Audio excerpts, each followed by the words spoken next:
आज मैं आपको एक ऐसी कहानी सुनाने जा रहा हूँ जो न सिर्फ खौफनाक है बल्कि इतनी रहस्यमय है कि इसे सुनने के बाद आप रातों को सो नहीं पाएंगे।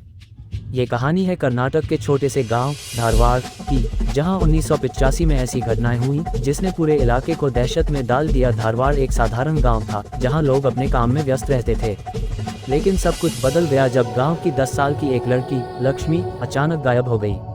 उसकी मां ने सुबह उसे कुएं के पास खेलते देखा था, लेकिन उसके बाद उसका कोई पता नहीं चला। गांव में हड़कंप मच गया। सबने मिलकर लक्ष्मी को ढूंढा, लेकिन वह कहीं नहीं मिली।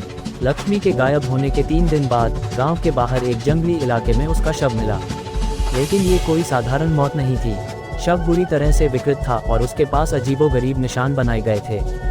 ये निशान किसी अनजान अनुष्ठान जैसे लग रहे थे। पुलिस ने इसे जंगली जानवर का हमला कहकर मामला बंद कर दिया, लेकिन गांव वालों को पता था कि कुछ और ही हो रहा है।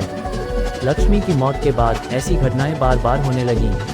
हर कुछ हफ्तों में एक बच्चा गायब हो जाता, फिर कुछ दिनों बाद उनका शव मिलता और हर बार उनके शरीर पर वही अजीबोगरीब निशान बने होते थे। गांव के बुजुर्गों ने कहना शुरू कर दिया कि यह किसी काले जादू का काम है। किसी ने बरगद के पेड़ के पास अजीब आवाजें सुनी थीं। पुलिस ने गांव में सर्च ऑपरेशन चलाया। हर घर की तलाशी ली गई, लेकिन कोई सबूत नहीं मिला। यहाँ तक कि गांव के कुछ लोगों ने अपने घर छोड़कर दूसरी जगह बसने का फैसला कर लिया। लेकिन मामला तब और भयानक हो गया जब एक रात गांव की सुजाता नाम की महिला ने चीखने की आवाज़ सुनी। उसने अपनी खिड़की से देखा कि कोई आदमी काले कपड़े पहने जंगल की ओर भाग रहा था। उसके हाथ में एक बच्चा था। सुजाता ने पूरे गाँव को ये बात बताई।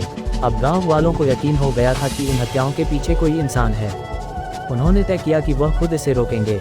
गांव के कुछ बहादुर लोगों ने बरगद के पेड़ के पास निगरानी रखनी शुरू कर दी, और फिर एक रात उन्होंने एक आदमी को देखा जो आधी रात को वहां कुछ अजीब हरकतें कर रहा था।